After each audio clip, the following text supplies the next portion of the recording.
দেখুন, আগুনটা লেগেছে 3:45 নাগাদ।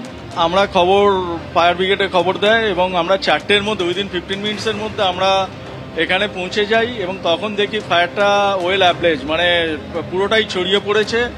এখানে 4টে কোম্পানি ছিল, 2টো গেঞ্জির ফ্যাক্টরি, 2টো আমুলের একটা ছিল আইসক্রিমের, আর আইটিসির বিভিন্ন ডোমেস্টিক প্রোডাক্ট কিছু ছিল, সেইগুলোর গোডাউন ছিল, একটা ওষুধের গোডাউন ছিল। তো মোটামুটি 1 লাখ স্কোয়ার ফিট মতো এরিয়া। তো ফায়ারটা পুরোটা ছড়িয়ে পড়েছিল। তো আমরা 20টা ইঞ্জিন এনেছি, 20টা ইঞ্জিন খুব দ্রুততার সঙ্গে আমরা ফায়ারটাকে অ্যারেস্ট করি।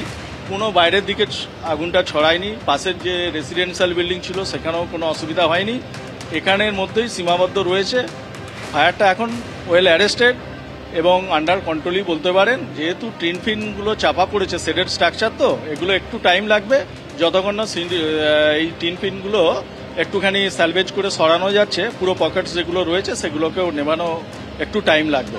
বাকি দেখুন, যখন আসা যায় তখন তো পুরোটা ফায়ারটা চলছে, মানে একদম পুরো চারদিক জ্বলছে। সেই মুহূর্তে আমরা এখনো কিছু বুঝতে পারিনি এতটা পরিমাণ আগুনটা লাগলো কি করে।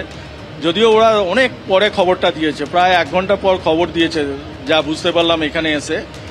আগুনটা তখন একদম পুরো এখানকার ফ্যাক্টরি প্লাস যে গোডাউনগুলো সবটাই ছড়িয়ে পড়েছিল। তো আমরা খুব দ্রুততার সঙ্গে এটাকে অ্যারেস্ট করতে পেরেছি। আগুনটা কোনো দিকে আর ছড়ায়নি বা বাড়তেও পারেনি। আমরা 20টা ইঞ্জিন এসেছে এবং 20টা ইঞ্জিন এখন কাজ করছে। আগুনটা মোটামুটি নিয়ন্ত্রণেই আছে, বাড়ার কোনো চান্স নেই।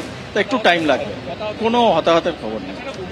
দমকলের তরফে যে প্রক্রিয়া, মানে আপনাদের আগুন নেভানোর প্রক্রিয়া দেরি হয়েছে আর কি শুরু করতে।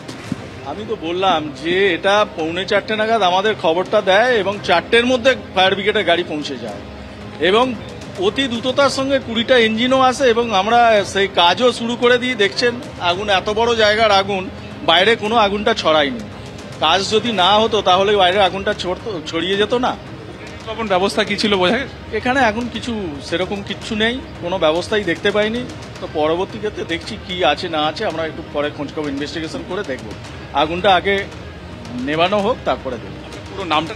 আমি Saroj Kumar Bag, divisional fire officer, north 24 Pargana. তিনি যেটা জানাচ্ছেন যে দমকল এখনো পর্যন্ত কিন্তু পুরোপুরি নিয়ন্ত্রণে আসেনি। পকেট ফায়ার বেশ কিছু জায়গাতে রয়েছে এবং যে ছবিটা তুমি দেখতে পাচ্ছ যে বড় বড় টিনের শেড, সেই টিনের শেড কিন্তু কার্যত ফলত এখনো আগুন ঠিক যে জায়গাতে লেগেছে, অর্থাৎ সোর্স পয়েন্ট কোনটা এখনো সেটাকে তারা লোকেট করতে পারেননি। আগুন এখনো কিন্তু চলছে। তোমাকে সরাসরি ছবি দেখাচ্ছে অভিজিৎ দত্ত। আগুনের লেলিহান শিখা কিন্তু এখনো দেখা যাচ্ছে এবং গোটা এরিয়া জুড়ে প্রায় 5 থেকে 6টি কোম্পানি ছিল, সেই কোম্পানির এবং গোডাউন ছিল, সেই গোডাউনেই মূলত আগুন লাগে। কিন্তু গেঞ্জির কারখানা নাকি আইসক্রিমের ফ্যাক্টরি, কোথা থেকে আগুনের সোর্স পয়েন্ট সেটা এখনো জানা সম্ভব হয়নি।